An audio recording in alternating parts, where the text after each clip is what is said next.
All right, 1.3, maximum or minimum of a quadratic function. What we're looking at here is reviewing some of the grade 10 concepts you've learned in order to be able to answer some questions about quadratics throughout this course. So, the first part we're going to talk about is a definition of something called the optimum value. Whenever you see the word optimum, what I'm asking you to find is either the maximum or minimum value of a quadratic function. And it occurs at the x value, okay, and you find the x and the y value of the maximum or minimum at the vertex of the particular parabola. So the vertex of a parabola tells you where the max or min occurs and its value.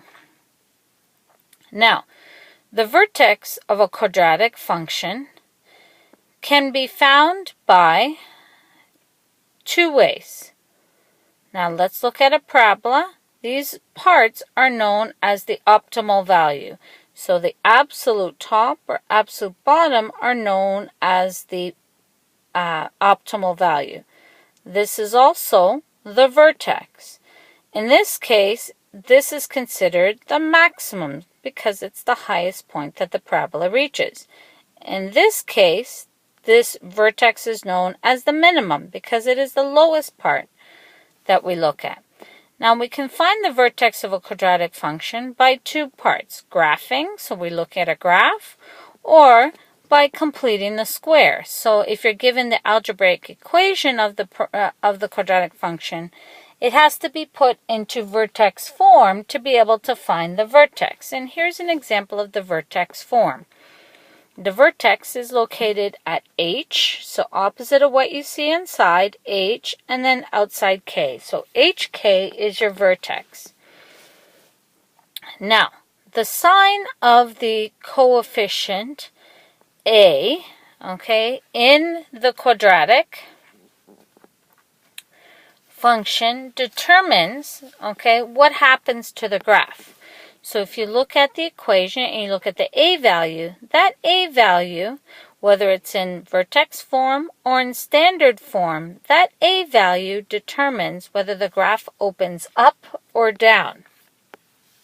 Now, you may have learned it as a describing factor. When you describe the transformations of a particular parabola, if the A value is actually negative, it means that the graph reflects on the x-axis. And ultimately what that means is that it opens down. So let's look at some more information. If the A is greater than 0, what does A greater than 0 mean in words? Well, that means that if the A value is positive, okay, the graph must do something. The graph will open, the parabola will open upwards. So if it's positive, it opens upwards and has a minimum. If the A value is less than 0, what does that mean? It means that the A value is negative, then the parabola opens downward, okay, and has a maximum. So here are two parabolas. This one here opens downward because the arrows are pointing downwards, and the vertex will have a maximum. This one, the graph opens upwards, so the vertex will have a minimum. The vertex does not have to be located necessarily on the y-axis. It can be located anywhere. So for example, I could grab the parabola and move it anywhere. So we will have examples of that later on in this course. This first one opens down. Like I said, the vertex is a maximum. The maximum value occurs at the y. Again, the second graph opens upwards and the vertex is a minimum in the second one. All right, moving forwards. Let's look at an example. So you're asked to complete the square. The hardest part about completing the square is trying to remember the steps. So I'm just going to go over how you should have done it in grade 10, and then we're going to simplify things for grade 11. So f at x Now what we have to do is create that perfect square situation. So we do that by the first step is to remove the a value. So whatever the a value is, divide it out. Even if it's 1, folks, remember to pull it out. It'll make things a lot easier when you're trying to complete the square. So you pull out the 1, you have x squared plus 8x minus 1, and then you have 1 times x squared plus 8x plus 16 minus 1. So here's the full solution, but we're going to step back a little bit so that we can go over each step very, very slowly. So one more time. Pull out the a value, just as you see here, and it's going to be minus 1. That's the first step. Second step is to take this number and we're going to create that perfect square situation. How do we get that number? Well, we take the 8 and we will divide that 8 by 2. We'll divide the 8 by 2 and square it. So what we create is a new number. Some of you that remember the perfect square party, it talks about inviting twins to a party. We invite a positive twin. That twin is a cousin of 8. It divides 8 by 2 and square it to give you 16. And then we also invite the negative twin of that one. Reason why is this did not appear in this line, so we make something appear here.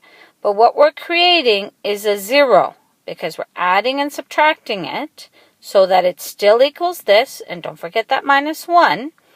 Okay, we still have this.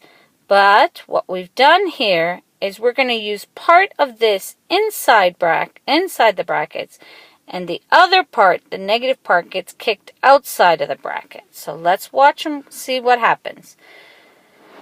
So how did we get again the 16? We took the 8 that we had here, divide that by 2, and squared it. And we invite the positive and the negative into the party. So the positive is allowed to stay inside the party. Why? Because this is our perfect square situation. The minus 16 is pulled outside. When you pull them out, you're pulling them out of a bracket. What's in front of this bracket? There's a 1. So I need to bring that 1 to that negative 16. So times it by the a value. Always, always, always, folks. And then you're going to subtract 1. So this number is always, again, remember, it is that middle number, 8, divided by 2 and squared. It is the number next to x after we've pulled out the a value. And we get, now we're going to have that perfect square. This factors itself to become x plus 4 all squared. And then outside here, these guys combine to give you minus 17. What we've done is completed the square for the situation. Let's see what we can do now in grade 11 to simplify the number of steps that you need to follow. So let's do this again, but a little bit faster with a little bit less steps is what we're going to say. Less writing. Because again, remember, we're on a time constraint. So let's look at this question again. Remove the 1. Very important, we remove the 1. And that's what we did here. We removed the 1 from these two. That's what I did. I pulled out the 1. I have x squared plus 8x. The next step is we're going to combine those 2, 3 steps into one here. We're going to look at this and create that perfect square. The perfect square will always be this. So you'll have the 1 in the front. We don't write the 1 here because it's redundant. But normally, if it was another number or a negative 1, we would put that here, folks. A negative or negative 2 or whatever the number is. So we divided this 8 by 2, brought it inside. We brought the square on the outside. Okay, so it becomes x plus 4 all squared. This square removes to the outside. What we're doing is creating that perfect square situation. Then you're going to always subtract. Always, always, always subtract. What are you going to subtract? You're going to subtract the inside number squared. always the inside number squared, folks. Even if this number was a negative, it doesn't matter, because once you square it, it becomes positive. So the inside number is squared. The number that you divided by 2 goes inside with the square on the outside, and then again, minus that number squared. And remember earlier, when we pulled something out of a bracket, we had to include the a value. So you're always going to multiply by the a value, and then minus 1. So let's go over this again. You have remove the a value, take this number, divide it by 2. You're creating that perfect square. Subtract that number that you found divided by 2, squared, times the a value, minus 1. So when you expand this out, you get x plus 4 all squared minus 17. And that's what this is. So we already had a question that looked like this, and now we're seeing it again, but with a lot less steps and technically a lot less writing. So let's look at some more examples. Okay, let's look at more examples. Here we go. Just a second. Okay, here it is. Sorry about that, folks. I just need to make sure that wasn't there. So we're looking at g at x is equal to negative 3x squared plus 12x minus 5. So we need to complete the square for this question. How do we do that? We set it up. G at x equals, now what are we going to do? Pull out the negative 3. Oops, that was a little too quick. Here we go again. Pull out that negative 3.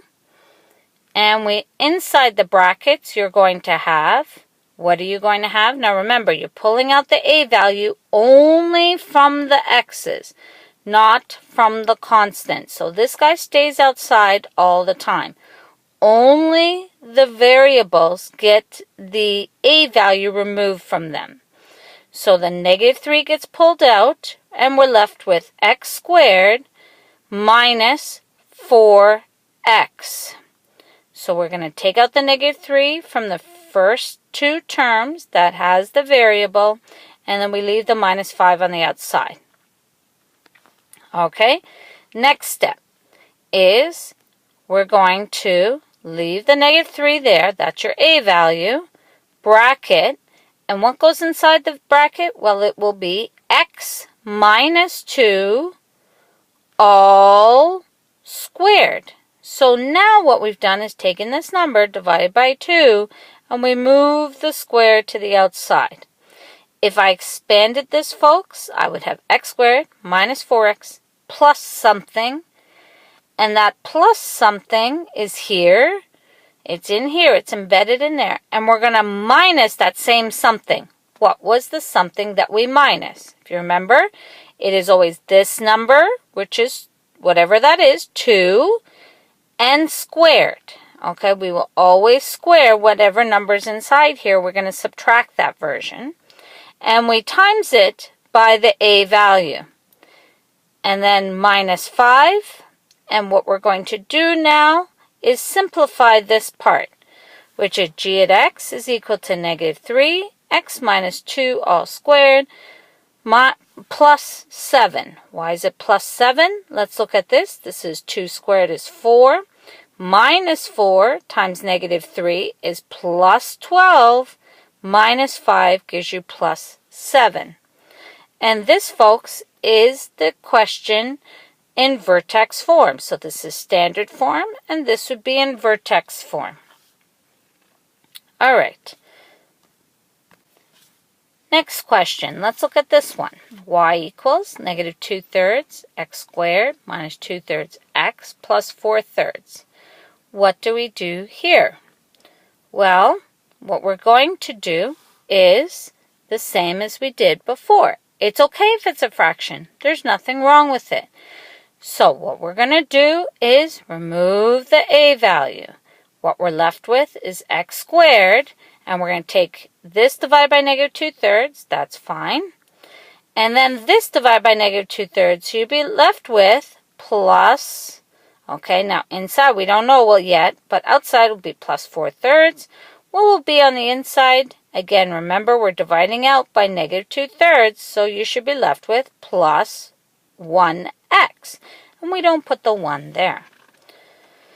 So, what do we do next? We remove the a value. That's step 1. Step 2 is take that number and divide by 2. Create the perfect square. Perfect square is going to be, remember it's a perfect square, so the square is on the outside. X plus this number divided by 2, which is 1/2. Whatever we have inside, we also do outside, so it's going to be minus, always minus, doesn't matter what sign is in here, it's always minus here, minus 1/2 all squared. Now I put the square on the outside, folks, to remind you that the whole thing gets squared, the top and the bottom, times it by negative 2/3, and then plus 4/3. Now if you have a calculator, you could probably calculate that. But we're going to work without one today, just so that you understand what happens to the question. This minus 1/2 all squared becomes 1/4 times negative 2/3, and then plus 4/3. But before we do that, let's look at what we can do. We can cancel. The 4 and the 2 cancel, and they give you 1 and 2. So this actually simplifies itself to a simpler number called 1/6. So again, we'll look at that just very carefully. Here it was. I'm going to backtrack a little bit. So again, this 1/2 squared became 1/4. The negative 2/3, look at the negative. That negative changes this minus to a plus. So that's where that came from. Okay? We need to backtrack a couple of steps. Remember, it looks like that. That minus comes out here and changes that minus to a plus. Now, what we're going to do next is reduce these two together. The 4 and the 2 cancel to become 1 and 2, and the result from when you simplify this will be 1/6 plus 4/3. Well, what is 1/6 plus 4/3? Those of you wondering, common denominator, you want to have a 6 as a common denominator, so it'll be 8/6. So what do we end up with? Let's go over it. 1/6 plus 8/6 is 9/6. What is 9/6 reduced to? Hopefully you remember that it reduces to 3/2. Sometimes you're allowed to calculate, sometimes you're not. So be cognizant of how to work with fractions. Let's go on to another question. Okay, let's try a word problem. So given this word problem of a cost function, so C of x, C is the cost in dollars per hour of running a certain steamboat, modeled by the quadratic function C of x is equal to 1.8x squared minus 14.4x plus 156.5. where x is the speed in kilometers per hour. You're asked, at what speed should the boat travel to be able to achieve the minimum cost? And that's the question. So we're looking at a question like this. C of x is just the cost, guys. It's a cost with respect to speed. So the cost is dollars per hour, and x is the speed in kilometers per hour. And this is the equation that goes there. This would be an application type question that you would encounter. So when you read the word minimum that you see here, so you see the word minimum. Minimum means we need to find that's right, the vertex. So whenever we see minimum, maximum, optimum, we need to find the vertex. So in this question, that's what we're looking for. We're looking for the vertex. So here we go. We're going to complete the square. Now some of you are going, where did that line come from? Let's go over. Remember, the first thing we do with this question is remove the a value. So 1.8 gets divided out of here and here, only the things with the x's in it. So 1.8 gets divided by 1.8. That gives us 1x squared. And 14.4 gets divided by 1.8. And that gives us 8x. Then we have plus 156.5 on the outside. Next, what we're going to do is complete the square. So x squared minus 8x changes itself to x minus 4 all squared. So x minus 4 all squared gets pulled out. How do we get that? Remember that it's x squared minus 8x, which changes itself. We take the 8 divided by 2, and that goes here, and we create that perfect square. So we subtract. What do we subtract? This number, 4 squared, times the a value. Once we times it by the a value, we can then, okay, so one more time, you saw that again, 4 squared times 1.8, okay, and then we add 156.5. So we have to collect the like terms that goes here, and we get c of x is equal to 1.8, x minus 4 all squared, plus 127.70. Okay? Basically, what that means is here, what we did is we combined this. So 4 squared is 16. 16 times 1.8. Subtract with a negative in front of it. And then we add 156.5. And this is the result. We got 127.70 as a result. So, how does this help us with the answer? Well, what is the vertex when we look at this question? The vertex is going to be 4 and 127.7. So 4 is our x value, 127.7 is our c of x value. That means our maximum value is 127.7, and that is the minimum cost. And the minimum cost is when at this speed. So if the steamboat travels at 4 kilometers per hour, we're going to minimize the cost to be $127.70 per hour. All right, so this is an application type question. Let's moving forwards. Let's look at the next one. Example number 3. A bus company has 30,000 passengers daily, each paying a fare of $2. For each 5-cent increase, the company estimates that it will lose about 500 passengers per day. What is the maximum revenue that can be earned when you have a certain price value? What fare should be charged to maximize the revenue?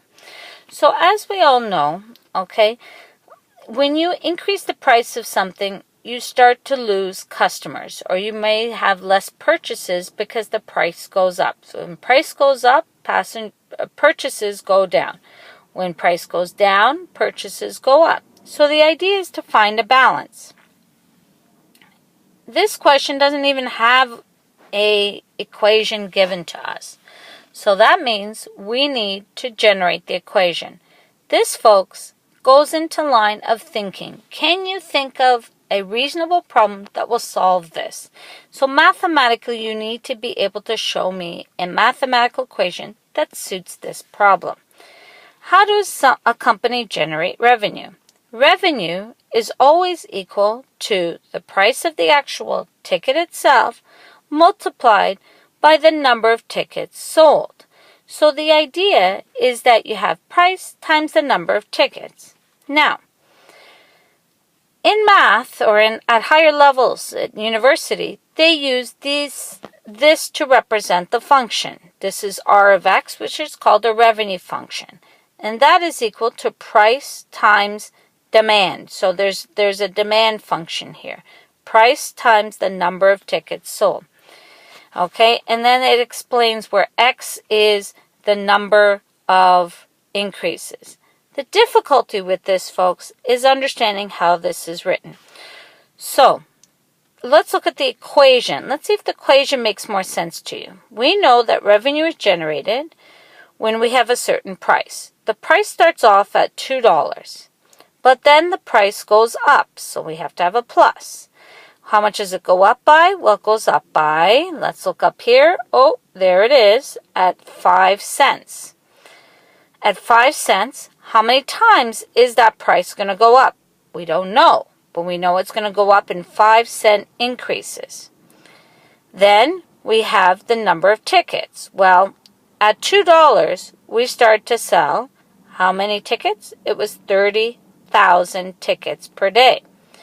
But then when we raise the price, the number of passengers goes down. How much? 500 every time you increase the price. So, how can I state this part up here to make more sense to you? So we're going to erase that first top part there, folks, and we're going to write a let statement. What is X? X is the number of increases. If you write it as let X represent the number of increases, and then you give me the equation, I'll be good with that, because that is explaining what you're trying to do. So, what do we have to do with this question? We're looking for maximum. Maximum means vertex. This equation is not in standard form. We must put it into standard form. That means we will expand it, collect like terms. Okay, so expanding means you FOIL it out, folks. We expand by multiplying out. I shouldn't have to go through that with you. Just multiply, multiply, multiply, multiply, and you get 4 terms, collecting like terms in descending order, starting with the x squared. We get this. And what we do now is we need to, that's right, complete the square. So we're going to pull out the a value just as such, exactly as shown here. We divide out the a value of all the terms with the variable, and we're going to continue this on the next page, folks. Okay, we're going to continue this. So I'm going to move over to the next page right now, and we start with the same question we just had, negative 25 bracket x squared minus 20x plus 60,000. So here it was. That was the line from the previous question. And what we're going to do here is now, so we started off by removing the a value, divide this number by 2, we get x minus 10 all squared minus 10 squared times negative 25, that's your a value, plus 60,000. Okay, once you do that, you get x minus 10 all squared plus 62,500. And there's the rest of the question. So we're just going to go back a little bit just so that we can go step by step, just so that you know. Here we go. This is in vertex form. So what is the vertex? The vertex will be 10, 62,500. The 10 is your x value. The 62,000, okay, we did it again. I'm just going to go back a little bit. The 62,500 is going to be your revenue. So that will be your revenue. Max or min, and in this case, because it opens down, it's a maximum revenue of 62,500 at an x value of 10. What does that mean for the question? Well, the question says, what ticket price? What is the maximum revenue? So the ticket price is going to be $2 plus 5-cent increases 10 times. So 10 times 0.05, which is 50 cents, plus the $2 is $2.50. So that's the price. So the maximum revenue will be $62,500 per day when the fare is $2.50. So what would happen here is this is the maximum amount of money they can make, $62,500 per day, and they can charge a rate of $2.50. All right. All right, folks. Well, with this we're looking at is the end of the examples for today. I know it was a long lesson, but it's the idea of being able to complete the square. All right, get on with your homework. Take care. Have a numerical day. Bye for now.